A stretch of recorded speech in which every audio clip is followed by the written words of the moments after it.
आधी लोक म्हणायचे व्यसन लागतं ते दारूचं लागतं, व्यसन लागतं ते सिगारेटचं लागतं. पण आज मला सांगा, आजकाल सगळ्यांना कशाचं व्यसन लागले बरं? अगदी बरोबर, सगळ्यांना स्मार्टफोनचं व्यसन लागले.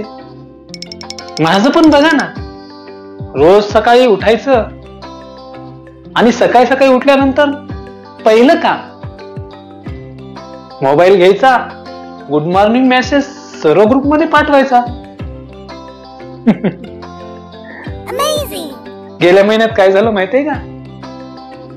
माझ्या गटातील लोक मला म्हणू लागले, गण्या तुझ्या मेसेज मुळेच सूर्य उगवतो असं वाटतंय.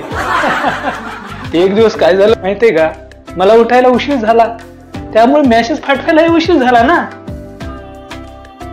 एका काकूचा फोन आला ना, विचारू लागल्या, गण्या तब्येत ठीक आहे ना?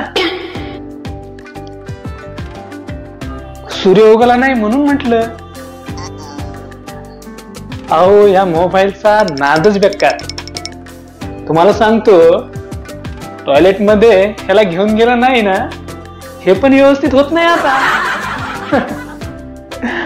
म्हणून ह्या मोबाईलचा नाद सोडून द्यायचा, ह्या मोबाईलचं व्यसन सोडून द्यायचं असं ठरवलंय मी. ठरवतो, परंतु ह्याची सवय तर जातच नाही. पण एक दिवस असं केलं की एक दिवस मी मोबाईलच वापरला नाही. दुसऱ्या दिवशी चार चौघे म्हणू लागले, गण्या जिवंत आहेस की नाही?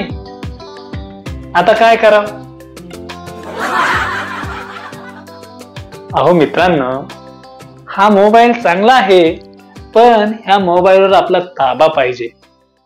नाहीतर आपण मोबाईलच्या स्क्रीन मध्ये गुंतून राहू आणि बाहेरचं जग विसरून बसू.